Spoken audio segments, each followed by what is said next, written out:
जीवन का अर्थ क्या है? जो कोई सोचता है कि हमें जीवन मिल गया है, हम शरीर में आ गए हैं तो जीवन मिला है।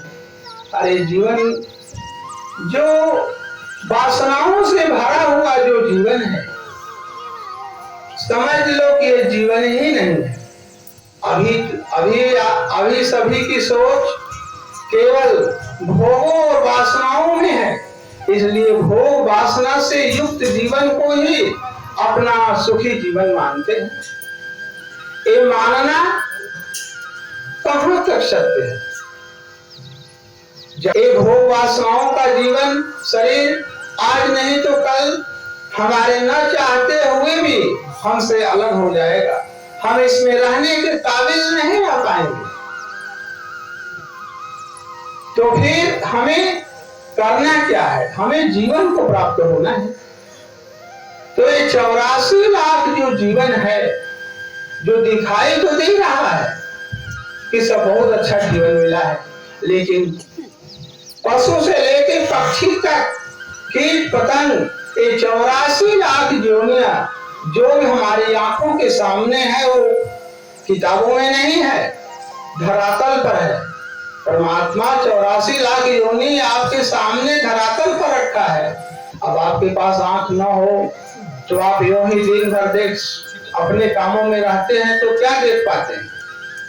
ये नाना तरह के जो पशु पक्षी अभी तो जीवन है, लेकिन ये बताइए, मनुष्य एक अपने जीवन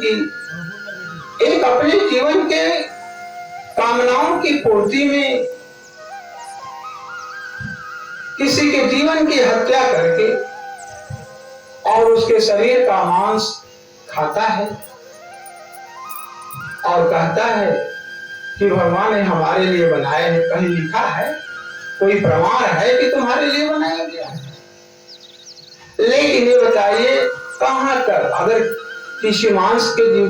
किसी का मांस अगर हम अनाधिकार अगर प्रयोग करते हैं, तो फिर तो हमें उस मांस की पूर्ति करने के लिए उसी जीवन में जाना होगा। तो हम तो 84 लाख जीवन से भी बदतर जीवन जी रहे हैं। क्यों? तो उनके अंदर संसाधन नहीं है, उनके अंदर सद्विवेक नहीं है, उनके अंदर मानवता नहीं है, उनके अंदर परमात्मा की समझ होते हुए भी वो नाकाम है। अगर समझ भी होगी, पशु पक्षी के ओर में कुछ लोग आत्माएं हैं जो समझ रखते हैं कि परमात्मा सत्य है, लेकिन हमने परमात्मा की भक्ति नहीं किया।